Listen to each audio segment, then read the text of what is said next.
en profiter pour remercier Madame le ministre de nous avoir honorés de sa présence à l'occasion de cette cérémonie qui revêt un caractère historique.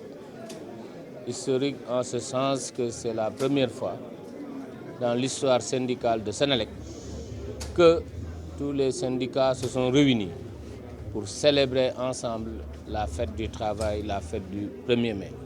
C'est l'occasion pour moi de les féliciter et de les remercier. Comme vous le savez, dès que je suis arrivé à la Senelec, l'idée était de changer de paradigme. Changer de paradigme syndical voudrait, au lieu que ce soit toujours des plateformes revendicatives avec des points à n'en plus finir, qu'on soit ensemble, qu'on dialogue ensemble. Et qu'au niveau de chaque point de revendication aujourd'hui, les syndicats ont mis en face des solutions. Parce que ce sont des travailleurs de l'entreprise qui connaissent bien l'entreprise. Ce qui fait qu'au lieu de discuter des points de revendication, chaque fois que nous nous rencontrons, nous discutons des solutions à mettre en œuvre pour améliorer le quotidien du travail. C'est ce climat de dialogue, de concertation. Jusqu'à présent, comme vous le voyez et que vous l'avez senti, les travailleurs sont mobilisés, unis pour maintenir Senelec à un niveau de performance qui aujourd'hui non seulement fait la satisfaction des autorités, mais fait de Senelec une référence dans le secteur de l'électricité au niveau de la sous-région. Parce qu'aujourd'hui, nous sommes parmi les entreprises les plus performantes en Afrique de l'Ouest. Et donc ça, nous le devons aux travailleurs, ça, nous le devons à ce climat social apaisé qui nous a permis aujourd'hui d'atteindre les objectifs qu'on nous a fixés. Les données par rapport à votre action d'ouverture au niveau du territoire national?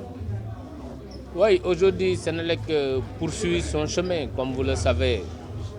En 2012, la difficulté, c'était la disponibilité. Aujourd'hui, on ne parle plus de disponibilité de l'électricité au Sénégal, mais on nous parle plus de l'accès de l'électricité, l'accès universel à l'électricité. Comme je le disais, au Sénégal, on a deux types de clients. On a les clients qui ont leurs factures et on a les clients qui ont besoin de factures et qui sont tous des Sénégalais.